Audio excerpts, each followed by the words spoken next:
The St. Louis Regional Business Council began the It's Our Region Funds Small Change Big Impact Grants as a way to support nonprofits in our city. And joining us is Executive Director Kathy Osborne, and from Urban Harvest STL, the Executive Director Mary Ostafi. Welcome, Mary and Kathy. So we have a lot to talk about, and let's start with you, Mary. I'd like to, or Kathy, I'm so sorry, and let's talk about the Regional Business Council and why it was started. You were you've been one of the founding members, executive director since the beginning. That's correct. The Regional Business Council is a consortium of 100 CEOs of large companies. We came together to act on high-impact business, civic, and philanthropic affairs.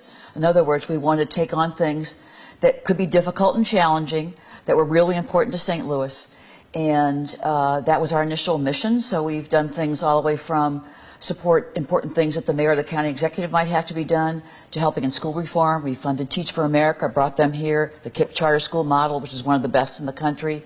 We've spent a lot of time on school reform issues because we feel like that's fundamental. Some people say, well, why is that a business issue? Well, if you're not educating children all the way along, you can't have the kind of workforce you need later. Right. So we feel like it's very important that we have strong schools. And to have that kind of long-term vision. Yes. And you came from an education background. I did. I was Vice Chancellor at University of Missouri St. Louis. I'd worked in partnership with a number of companies, and it really became clear that there was a whole group of companies, sometimes generally called mid-cap companies. They're large companies, many of them family-owned, many of them private, but some public as well, and they really didn't have a voice in St. Louis. So what we've really said is by bringing them together, they have a collective voice. And you literally get together with your advisors several times a year. We do indeed, yes. We meet on the campus of Washington University, and they've been very gracious.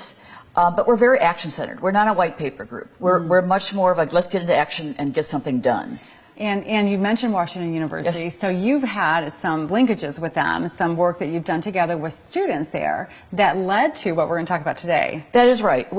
Frankly, we have relationships with a number of the universities in town, particularly their business and engineering schools, but specifically with Washington University and their School of Business. We set up a fund. A couple of our members came together, wanted to start something called It's Our Region Fund. And we asked some students, they're called Taylor Consultants, funded by the Taylor family of Enterprise Rent-A-Car, and they really helped us to sort of figure out what would this look like. They came up with Small Change, Big Impact, and they actually went down to the Arch and took pennies and made an arch out of pennies and really talked about how a small thing can make a big difference. So the idea was generated 3+ years ago. It was. One of our members came forward, said he wanted to put some money into the fund. We talked about, wouldn't it be a good idea if we could work with small non-profits? We fund from $11 to $12 million every year to United Way collectively, and those are larger organizations doing good work, but there's a lot of smaller organizations who aren't part of that network, and there's great needs. And what we kind of found out after talking to a number of nonprofits is they often have some program money. The senior center can do the day camp for seniors, but if the roof's leaking, they can't.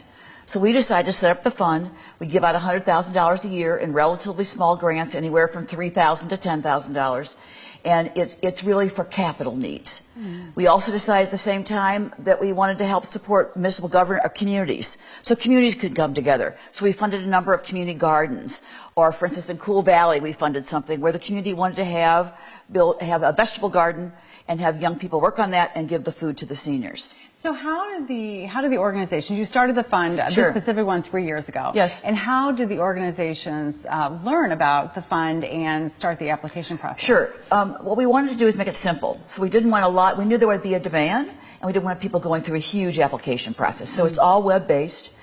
They apply, we let them know, we send out some press releases, and we go to United Way, for instance, they get that around on their network, and just word of mouth. This year, for instance, we got 190 applications. You know, I wish we could fund all of those 190. We'll probably end up funding somewhere between 20 and 25. Mary, we're going to switch over to you. And Urban Harvest STL is your organization. So tell us a little bit about that. So Urban Harvest STL started about 4 years ago with a mission to grow food in downtown St. Louis and engage the community to be a part of it. So we started first off with a community garden, and we had a hard time finding space on the ground, permanent space that we can continue gardening, and we found ourselves displaced a few times, and that's why we started to set our sights higher and looking at rooftops and a more permanent installation. Exactly. So now what do you do with the food that you grow?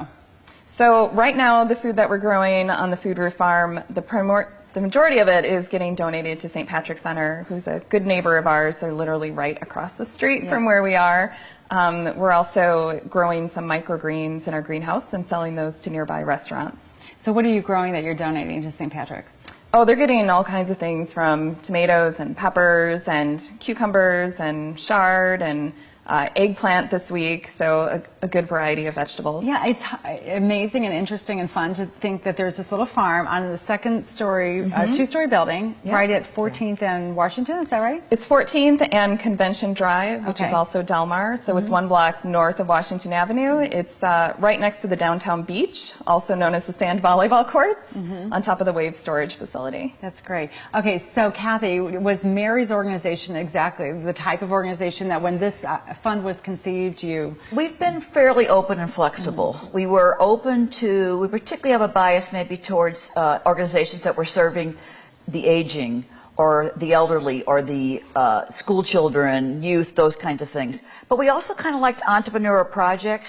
So it turned out, and we really didn't plan it this way, that a number of people applied for grants, and they were just kind of outdoor garden kind of ideas. Yeah. What we liked about this, if you think about my members, they have large companies now, but they're entrepreneurs at heart. So they really kind of understand that. Let's just do something new and different. Right. And frankly, in the world that you're in, Mary, I suspect a $2,000, $3,000 grant is a big deal. Yeah. And it also, they can use our brand later and say, well, the Regional Business Council invested in us. Absolutely. We're going to take a quick break, and we're going to come back and find out exactly how you use those funds, Mary.